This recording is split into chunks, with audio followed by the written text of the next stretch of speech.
Ezequiel, capítulo de número 47. Vamos ler do verso 1 ao verso de número 12. Glória a Deus, diz assim: Depois disto, o homem me fez voltar à entrada do templo, e eis que saíam águas de debaixo do limiar do templo para o oriente, porque a face da casa dava para o oriente. E as águas vinham de debaixo do lado direito da casa, do lado do altar, sul do altar. Ele me levou pela porta do norte e me fez dar uma volta por fora, até a porta exterior, que olha para o oriente. E eis que corriam águas ao lado direito. Saiu aquele homem para o oriente, tendo na mão um cordel de medir. Mediu 1000 côvados e me fez passar pelas águas, e as águas que me davam pelos tornozelos. Mediu mais 1000 e me fez passar pelas águas que me davam pelos joelhos. Mediu mais 1000 e me fez passar pelas águas que me davam pelos lombos. Mediu ainda outros 1000 e era um rio que eu não podia atravessar, porque as águas tinham crescido, águas que se deviam passar a nado, rio pelo qual não se podia passar, e me disse: viste isso, filho do homem? Então me levou e me tornou a trazer à margem do rio.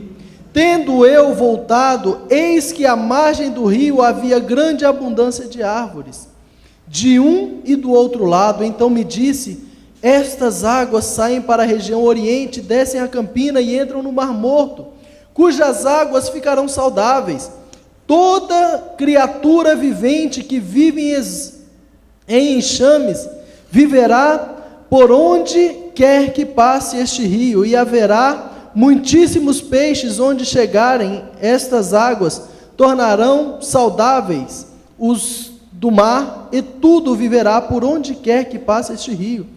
Junto a ele se acharão pescadores, desde Engedi até em Englaim. Haverá lugar para se estenderem redes, e seus peixes segundo a sua espécie. Será como o peixe do mar grande em multidão excessiva. Mas os seus charcos, os seus pântanos, não serão feitos saudáveis, serão deixados para o sal. Junto ao rio, a ribanceira de um e de outro lado, nascerá toda sorte de árvore que dá fruto para se comer. Não fenecerá a sua folha, nem faltará o seu fruto. Nos seus meses produzirá novo fruto, porque as suas águas saem do santuário. O seu fruto servirá de alimento e a sua folha de remédio. Amém? Vamos orar ao Senhor. Senhor Deus, nós te louvamos, Pai, pela essa palavra, Pai, que nós lemos. Pai, nós te bendizemos pela tua graça, Pai, pelo teu poder, Senhor, sobre nós. Deus, nós te bendizemos porque o Senhor é conosco, porque a tua boa mão é sobre nós. Deus, nós te adoramos, Senhor, na beleza da tua santidade, porque tu és digno, Pai, de receber a honra, a glória e o louvor. Toma, Pai, o teu lugar, Senhor, neste momento, Senhor, na minha vida, Deus, e age, Senhor, conforme os teus preceitos, conforme a tua direção, Pai, que eu seja guiado pelo teu Espírito, Senhor, em tudo o que eu for falar, para que seja, Pai, de encontro, Pai, a necessidade do teu povo, para servir os teus, Deus, e que sejam, Pai, feitos, Pai, labaredas de fogo, Deus, na tua presença, Deus, e espalhem, Senhor, a tua palavra por onde quer que passem. É o que eu te peço, em nome de Jesus, amém. Os irmãos podem se assentar. Glória a Deus. Nosso tema, irmãos, mergulhando no Espírito. Sempre que vamos mergulhar, né, quando você vai fazer qualquer tipo de exercício, tem que ter uma preparação, né, que eles chamam de aquecimento, né? Então vamos nos aquecer, vamos aquecer o nosso espírito, fazer um aquecimento, dando glória a Deus, amém? Bora, com repetição, glória a Deus, glória a Deus, glória a Deus. Glória a Deus, glória a Deus, aleluia. Tenha na sua mente: santo, santo, santo é o Senhor dos exércitos. Eu vejo aqueles querubins e serafins que Isaías viu fazendo essas coisas, dizendo santo, santo, santo. Então nós temos, irmãos, tinha um hino que eu cantava na época da mocidade, que a gente tinha um conjunto e eles cantavam dizendo: estou ensaiando para quando chegar eu também quero ser aceito naquele coral, né? E começava a cantar e louvar o Senhor com aquele hino, né? E aquele hino animado, e a gente começava a se encher do Espírito Santo de Deus, porque nós aqui, irmãos, nós estamos ensaiando para o céu. Nós estamos ensaiando para chegar no céu. Então, quando você chega na igreja, é glória a Deus, é aleluia, é bendito é o que vem em nome do Senhor, santo é Deus, o Senhor é o Todo-Poderoso, é Ele que reina, é Ele que vive, Senhor, toma a minha vida. É treinando, irmão, para quando chegar no céu, você falar tudo isso para Ele. Nós temos que glorificar ao Senhor. Nesse texto, irmãos, nós vemos aqui o profeta Ezequiel, um dos chamados profetas maiores, não porque foram mais importantes, mas porque escreveram mais do que os outros, né? Os seus livros são maiores em extensão, e nós vemos que este profeta, ele é o quê? Ele é contemporâneo do profeta Jeremias. O que está acontecendo nessa época? Israel está sendo exilado, está se cumprindo a profecia do Senhor que tiraria aquele povo por 70 anos da sua terra. Então nós vemos a primeira leva de cativos, onde vai Daniel, Misael, Ananias e Azarias. Então primeiro eles vão nessa primeira leva. Na segunda leva eles pegaram 10.000 dos mais importantes de Jerusalém e levaram cativos também, e dentre esses estava o profeta Ezequiel, que começa o seu ministério aos 25 anos, como sacerdote e profeta do Senhor. E ele profetiza para aquele povo, porque nós vemos Daniel profetizando dentro do palácio em Babilônia, nós vemos Jeremias profetizando ao povo que estava ainda em Jerusalém, ao povo de Judá, e Ezequiel ele profetiza para o povo exilado junto ao rio Quebar. Então eles ali estiveram junto àquele rio, estavam ali à beira daquele rio, num lugar separado, num lugar onde eles poderiam produzir os seus frutos, porque Deus, mesmo colocando eles em um exílio, Deus preservou o seu povo do contato com aqueles babilônios, da mesma forma que Ele fez com o povo de Israel no Egito. O povo de Israel não estava no meio dos egípcios, ele estava num arraial à parte. Então Deus, mesmo corrigindo o seu povo, porque eles estavam no exílio, por causa do pecado, por causa da idolatria, porque tinham colocado o coração naquilo que não era Deus, e Deus, por esse motivo, coloca-os no cativeiro e fala: isso vai ser remédio para vocês, esse mal vai ser remédio para vocês, vocês vão voltar quando vocês estiverem curados da idolatria, quando vocês estiverem curados das mazelas desse mundo, de tudo isso que vocês têm carregado. Então o profeta Ezequiel, ele passa a profetizar a esse povo, e o tema central de todo esse livro de Ezequiel é a glória de Deus. No primeiro capítulo, nós vemos Ezequiel falando acerca de uma visão do Deus glorioso, da glória de Deus, né? Várias profecias de Ezequiel e textos dele são muito falados e muito conhecidos como o Vale de Ossos Secos, né? E nesse primeiro capítulo, ele tem uma visão celestial, quando ele vê algo que ele chama de roda dentro das rodas, ele vê o trono de Deus, a majestade do Senhor, o poderio do nosso Deus, e ele vai tendo essa visão da glória do Senhor. Então ele vê a glória de Deus, e mais adiante, a partir do capítulo 4, ele tem uma visão do templo de Deus, e a glória saindo do templo de Deus. Essa visão é uma visão triste. O livro de Ezequiel e o livro de Jeremias, eles são tristes nesse aspecto, mostrando a glória de Deus indo-se do templo, indo-se daquele povo, e ali haviam vários falsos profetas que foram junto com Ezequiel, e eles falavam: olha, Deus vai devolver a gente para a nossa terra, Deus vai destruir a Babilônia, Deus vai destruir e vai nos colocar de novo no nosso lugar. E o povo não se convertia porque tinha falsas esperanças, que Deus tinha falado: vocês vão passar 70 anos, vocês vão ficar uma geração lá até ser purificado. E vem Ezequiel e fala: a glória se foi do templo, a glória de Deus se foi. E o templo vai ser destruído, Jerusalém vai ser destruída.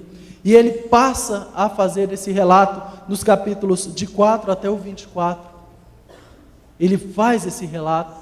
Depois, como o povo não aceita a palavra dele, ele passa a profetizar sobre o futuro daquelas gerações que estão ali em volta deles. Ele passa a profetizar acerca do futuro de cada uma daquelas nações que estão em volta de Jerusalém, de Israel. E depois ele se volta a falar com esse povo. Aí ele fala através de parábolas, ele fala de visões que ele teve, e Deus começa a dar visões para ele acerca do templo, a glória voltando, que é quando nós vemos a história do Vale de Ossos Secos, a visão do Vale de Ossos Secos. E ele fala: pode esses ossos terem vida novamente? Eles estão sequíssimos. E ele diz: tu sabes, Senhor. E a única coisa que Deus fala: profetiza, lança a palavra sobre eles, lança luz sobre eles, traz a palavra de Deus, fala com esses ossos. E ele profetiza, e aqueles ossos vão se juntando, e ele vai dando vida. Então tudo isso ele está fazendo o quê? Uma alusão ao reino de Israel que seria refeito. Ele está fazendo uma alusão àquele reino que estava em pedaços, que estava em ruína, que seria refeito. Mas no capítulo 47, um pouco antes, Deus chama ele e começa a mostrar o templo. Começa a mostrar como é que a glória vai ser. Nós temos aqui um texto escatológico. Nós temos aqui um texto escatológico de Ezequiel, quando ele faz alusão a esse templo. Então ele vê esse templo e Deus mostra para ele: mede, aí mede o pórtico, e mede isso, e mede aquilo, e mede a pia, e mede aquilo outro. E quando ele chega no capítulo 47, ele vê algo diferente. Ele já tinha medido o templo todo, mas tinha algo que ele ainda não sabia, e diz que ele estava de frente do templo, e ele via água saindo, só que o anjo que estava com ele não queria apenas que ele visse água saindo, ele queria que ele visse o motivo das águas estarem saindo, ele queria que Ezequiel soubesse qual era o fundamento, para que aquelas águas estavam saindo, e ele vê que aquelas águas saíam do trono, águas que purificavam, águas que saravam, águas que eram águas de Deus. E muitas das vezes, irmãos, o que acontece com as nossas vidas? Nós olhamos, vemos o agir de Deus, mas passamos a largo, estamos até mesmo na frente do templo de Deus, mas não temos conhecimento de Deus, não temos intimidade com Deus. Quando o pastor lia aqui acerca da oração dominical, quando ele diz: orais assim, Pai Nosso, e sempre que eu vejo alguém lendo esse texto, eu imagino aqueles judeus, porque eles oravam 3 vezes ao dia, e Jesus, quando ele fala isso, é porque os discípulos falam: ensina-nos a orar. Irmão, como que alguém que ora 3 vezes ao dia diz que não sabe orar? Orava pela manhã, orava à tarde, orava ao entardecer. Eles oravam, mas o que faltava? Porque até então eles oravam a um Deus que estava longe. Até então eles oravam a um Deus que não estava com eles, que estava lá dentro de uma caixa, que nós chamamos de Arca da Aliança. Deus estava lá, naquela caixa, eles não tinham acesso. Então ele era um Deus distante para eles. Muito embora eles adorassem, mas ele era o Senhor, o intocável. Aí vem Jesus, pega esse Deus que estava lá longe, traz perto e chama ele de Pai. Isso eles queriam saber, como é que isso funciona? Como é que chama Deus de Pai? Esse Todo-Poderoso, o Elohim, Jesus Pai, né? Eles falavam quando queria alguma coisa, né? Eles chamavam Deus por outro nome. O Senhor tem que tomar conta, então ele é Jeová Sabaó. Ele vai alvorar a bandeira, então ele é Jeová Tzidkenu. Não, então agora ele é Jeová Rafá, porque eu preciso de uma cura. E Jesus traz e diz: Pai. Eles falam: não, a gente tem que aprender isso aí. Irmãos, nós temos que aprender isso. E isso só aprende com intimidade com Deus. Quando Jesus fala: vocês vão orar assim, Pai, está dizendo, você tem que ter intimidade. Isso tem que ser íntimo de Deus. Então Ezequiel, ele tem aquela visão, e o homem fala com ele: vamos, Ezequiel. Ele vê de onde vem aquele rio, e um rio que produz vida, porque naquele rio está a presença de Deus. Isso que nós vemos Ezequiel fazendo, mostra que esse rio nada mais é que o próprio Espírito de Deus.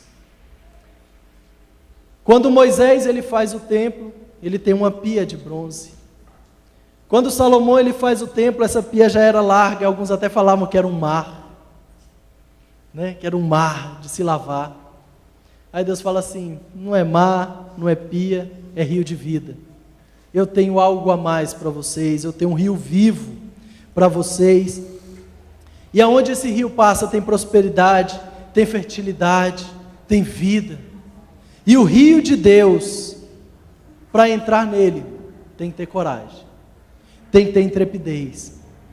Para entrar no rio de Deus, irmão, tem que ter sangue no olho, o sangue de Jesus Cristo, porque senão não entra.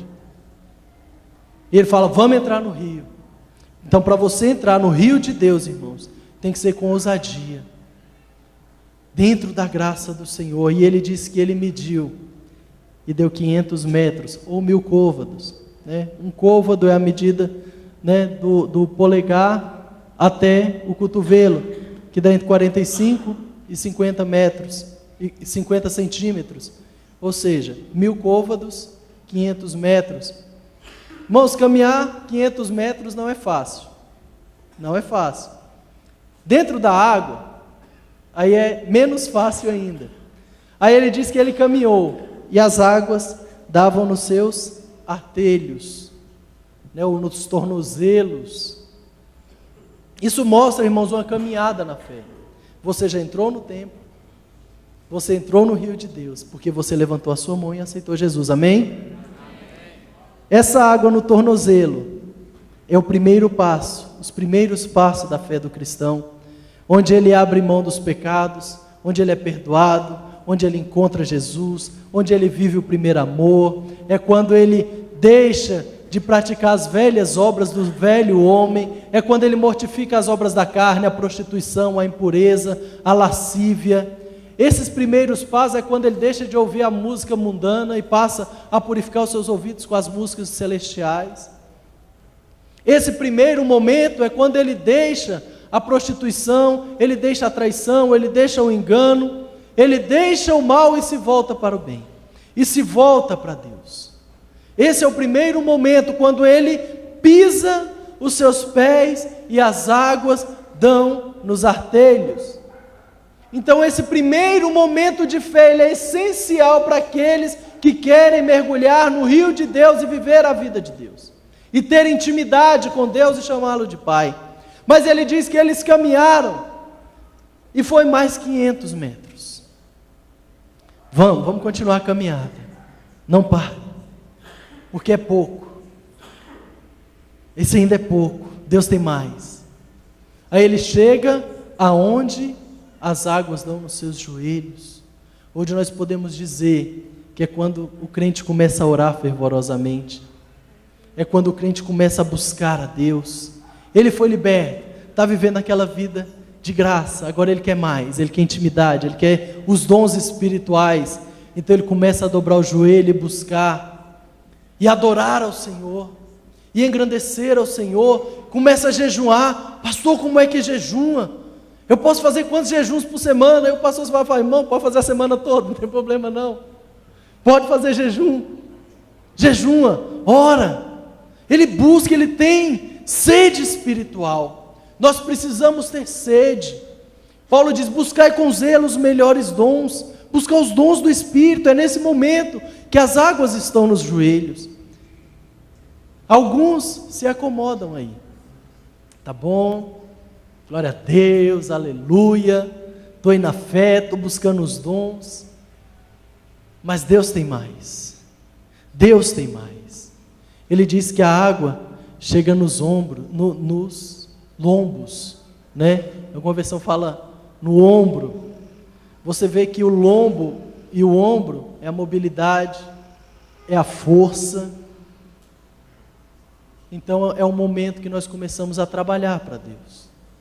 Eu já estou cheio do Espírito Santo, que você pode ver que um dos aspectos para ser diácono, segundo o Atos dos Apóstolos, que eles fossem cheios do Espírito Santo. Tinha que ser cheio do Espírito Santo. Ou seja, ele já tinha que ter passado a fase de água nos artelhos e no joelho, para ele trabalhar na obra. Porque trabalhar na obra, irmãos, não é fácil. Quando você se dispõe para trabalhar na obra, o inimigo se levanta. Muitas pessoas falam: nossa, minha vida era tão boa, só foi eu assumir aquele ministério. Misericórdia, é só provação, é adversidade. Por isso que a água tem que estar no lombo. Por isso a água tem que estar no lombo. Por isso você já tem que estar mais mergulhado. Porque se a água estiver só no tornozelo, ele vai desviar, ele não vai aguentar. Porque o inimigo, ele vai contra quem? Ele vai contra a liderança, irmão. Porque se ele destrói a cabeça, ele destrói o resto. Então nós devemos tomar cuidado com isso. Quando nós estamos com as águas aqui, que Deus está prevalecendo no nosso ministério. O nosso ministério tem que estar na presença de Deus. E muitos falam: não, deixa o pastor Josué trabalhar para mim, deixa o evangelista Nilton trabalhar para mim, os obreiros que estão lá fora, deixa que alguém estude para me trazer a palavra.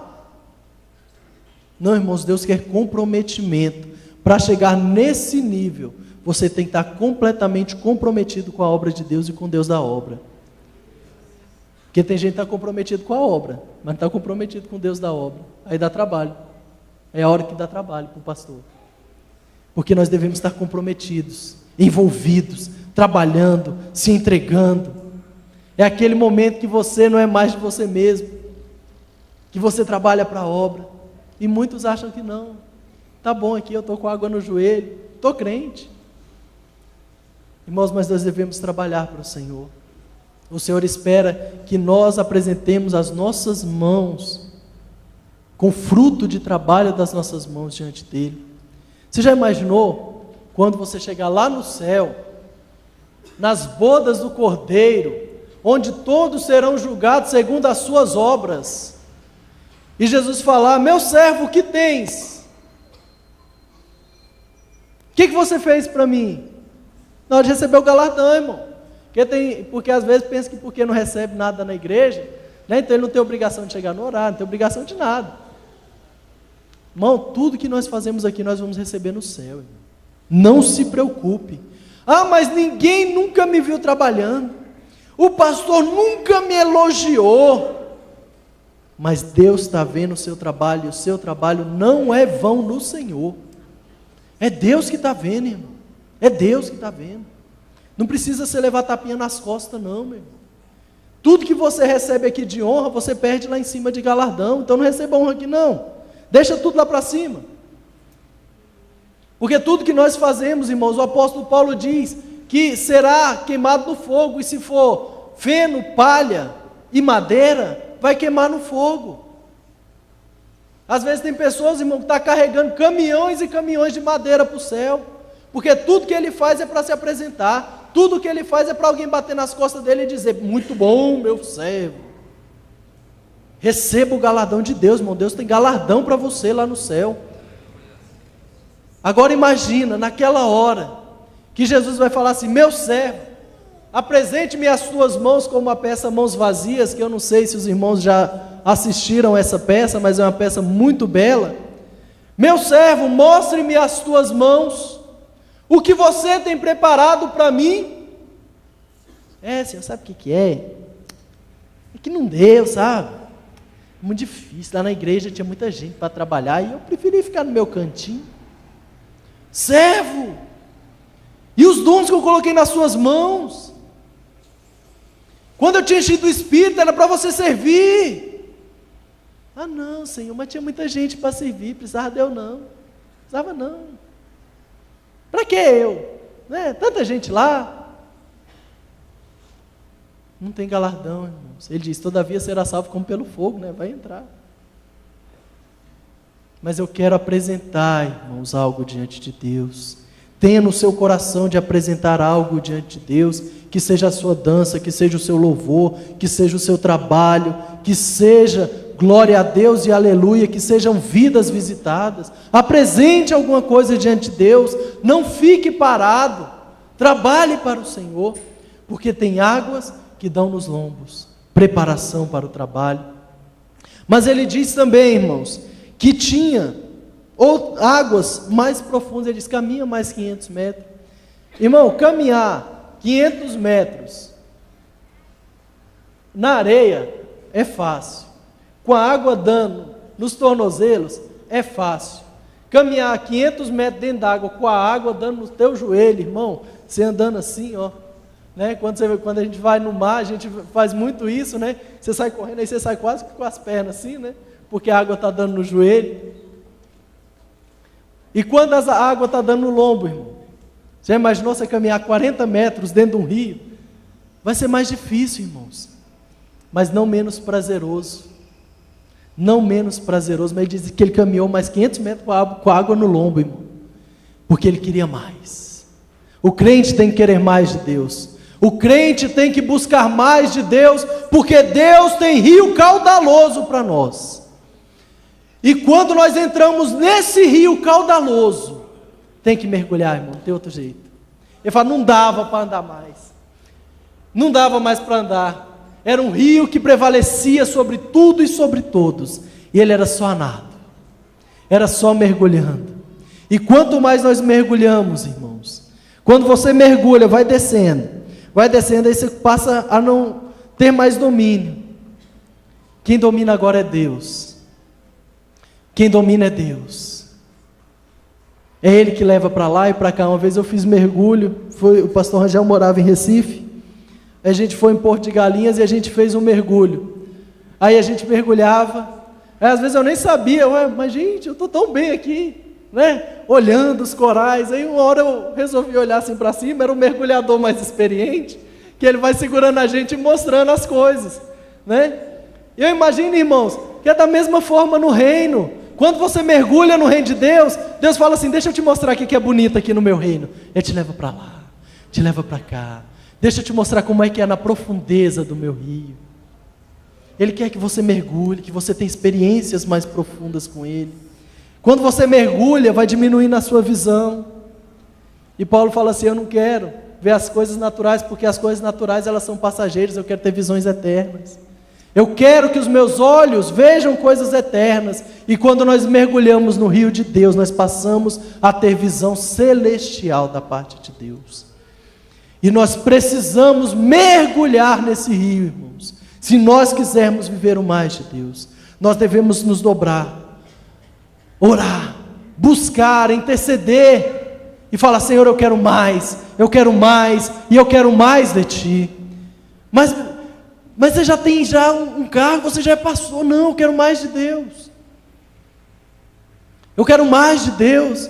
Mas eu já cheguei no top do que eu queria cantar no ministério de louvor. Queira mais de Deus, queira dons, queira ter profundidade, queira ter experiências sobrenaturais com Deus, revelações dos céus. Eu gostei muito quando o pastor Sandro Fontoura falava acerca do Adão Depré, né, do irmão que teve a visão do céu. Ele falava: eu também quero, Senhor, eu também quero ter visão dos céus, eu também quero, Senhor, ver os céus até que o Senhor mostrou para ele. Queira, irmãos, coisas celestiais, bens celestiais, vida, fluir no rio do Espírito. Saia da beirinha, irmão. Sabe por quê? Quando você vai lá e mergulha, que você mergulhou, está lá nadando no rio do Espírito, ele diz: ele me levou de novo para a margem. Aí a margem já não era mais a margem que ele tinha visto.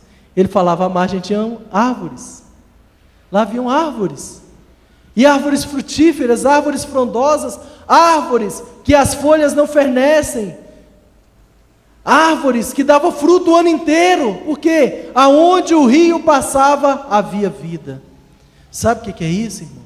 Quando você mergulha no rio de Deus, aonde você passa, você gera vida.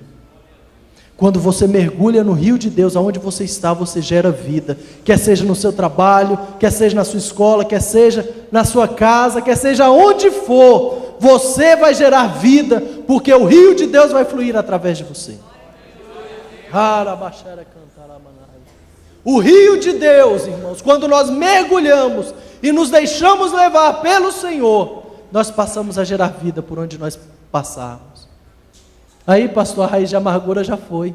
Quem mergulha no rio, lá na profundeza do rio de Deus, a raiz de amargura solta. Aí ele perdoa, ele vive a vida do Espírito, ele abraça todo mundo, ele fala com todos os irmãos, ele abençoa os irmãos, e onde ele passa, a alegria do Senhor. Não, gente, como que o pastor Rangel, o pastor Josué, o pastor Simval passa? Onde ele passa, as pessoas ficam felizes, sempre ele tem uma palavra boa, sempre ele tem uma palavra agradável. Como? Como que ele consegue isso? Mergulhando no rio de Deus. Eu vejo, isso assim é mais latente o pastor Anderson. Irmão, tudo que o pastor Anderson ele fala, ele coloca vida naquilo que ele fala, né? A gente fez um passeio ciclístico e ele milhares de bicicleta e tal, e vamos, irmão, é benção e tal. Porque tudo ele coloca vida. Quando você mergulha no rio de Deus, você gera vida onde você passa. As pessoas se alegram por onde você passa. O que era triste, fica feliz. O que estava amargurado, fica sarado. O que estava doente, fica curado, porque o rio de Deus flui através da sua vida. E é isso que o Senhor quer de nós. É isso que o Senhor espera de nós. Nesse rio, nesse nível, nós começamos a viver pela fé. Nós começamos a nos entregar completamente a Deus. Nesse nível, não tem mais estresse, não tem mais depressão, não tem mais nada. Porque mergulhado no Espírito de Deus, Deus está nos chamando, nesse fim de tarde, início de noite, para mergulharmos no Espírito. Ele quer que nós cheguemos a uma posição mais profunda. Ele quer que nós venhamos a viver o propósito dele com toda a intensidade nas nossas vidas. Ele quer que nós tenhamos intensidade com ele, vida plena nele, vida abundante nele. Então ele espera nesse momento que nós mergulhemos no Espírito. Peço que o Ministério de Louvor se posicione aqui. Mergulhe no Espírito de Deus. Nesse momento que nós mergulhamos, irmãos, a nossa vida não é mais para nada preciosa. Precioso para nós é tão somente cumprir aquilo que nós fomos chamados. Como o apóstolo Paulo que falou assim: olha, aonde eu vou, o Espírito Santo me avisa de prisões e sofrimentos, mas de nada tem a minha vida por preciosa, se tão somente puder pregar o Evangelho, se tão somente puder correr a carreira a qual eu fui chamado. Que haja esse sentimento em nós.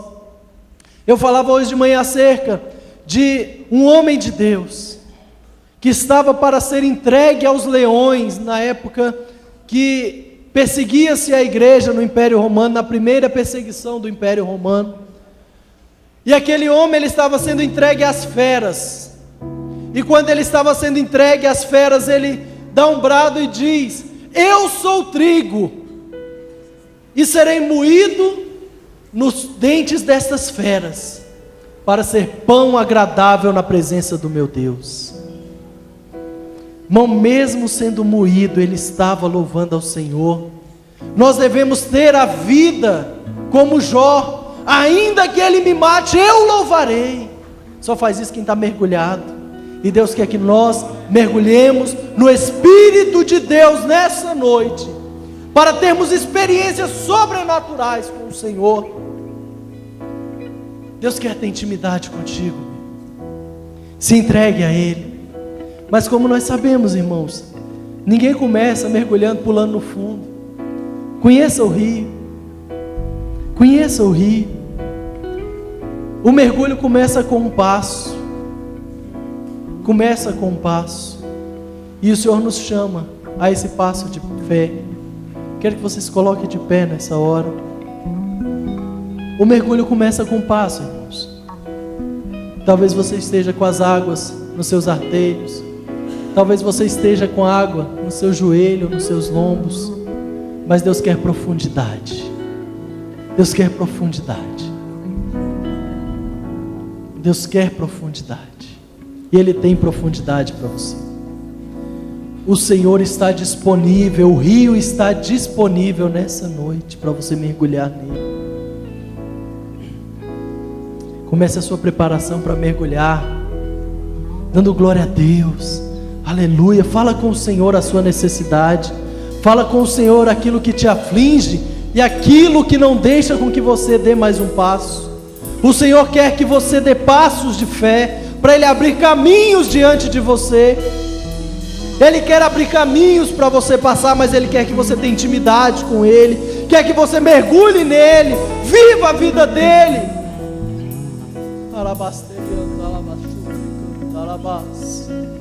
Ore ao Senhor, fale com Deus. Se você ainda não deu nem o primeiro passo, eu te convido a vir aqui à frente, para você dar um passo em fé, para que você comece a sentir o friozinho da água desse rio, que vai produzir vida e vida em abundância. Deus tem vida para você nessa noite. Entre no rio do Espírito, nade nele, mergulhe nele. Se tem alguém que quer fazer isso, eu te convido a vir aqui à frente. Agora, se você já deu o seu primeiro passo, você já tem água nos tornozelos, aleluia. Você já tem água nos joelhos. Se você quer ir além, eu te convido a orar comigo. Nós vamos clamar ao Senhor. Nós vamos clamar ao Senhor, e Ele vai nos ouvir nessa noite. Você vai clamar e dizer: eu quero mais, Senhor, está pouco. E Ele vai dizer: eu tenho mais para você. Eu tenho muito mais do que aquilo que você poderia pedir ou pensar. Eu sou o seu grande provedor. Eu tenho mais para ti. Se lance aos braços do Senhor. Se lance nesse rio caudaloso, e você vai produzir vida. Tenha uma vida de oração na presença do Senhor, uma vida de entrega. Senhor Deus, em nome de Jesus, Pai, nós nos colocamos diante de Ti, Senhor. Deus, nós precisamos de mais e mais e mais de Ti, Deus. Oh Deus, Pai, nós não queremos apenas águas, Pai, nos tornozelos, Pai, ou nos joelhos, ou apenas trabalhar, Senhor, mas nós queremos experiências, Pai, sobrenaturais, Deus, contigo. Oh Deus, não nos deixe sair daqui, Senhor, sem mergulharmos na Tua presença, sem sentirmos o Teu Espírito fluindo em nós. Oh Deus, não permita, Senhor, não permita, Senhor. Deus, nós queremos fluir, nós queremos gerar vida, Deus, sermos frutíferos, férteis, Deus, na Tua casa, Senhor. Deus, não nos deixe, Senhor, sem a Tua presença. Deus, como o salmista, Senhor, que disse: como a corça, Pai, anseia pela face das águas, assim, Pai, sou eu. A minha alma anseia pelo Deus vivo, e não são poucas águas, são águas caudalosas que nós queremos, Deus. Oh Deus, flui em nós, Senhor. Flui em nós, Senhor. Nos desperta, Senhor, para um avivamento. Nos desperta, Deus, para buscarmos mais, para nos entregarmos mais. Menos de nós e mais de Ti, Senhor. Oh Deus, ouve a nossa oração neste lugar e age, Senhor, em nosso favor. É o que nós te pedimos, Pai, em nome de Jesus.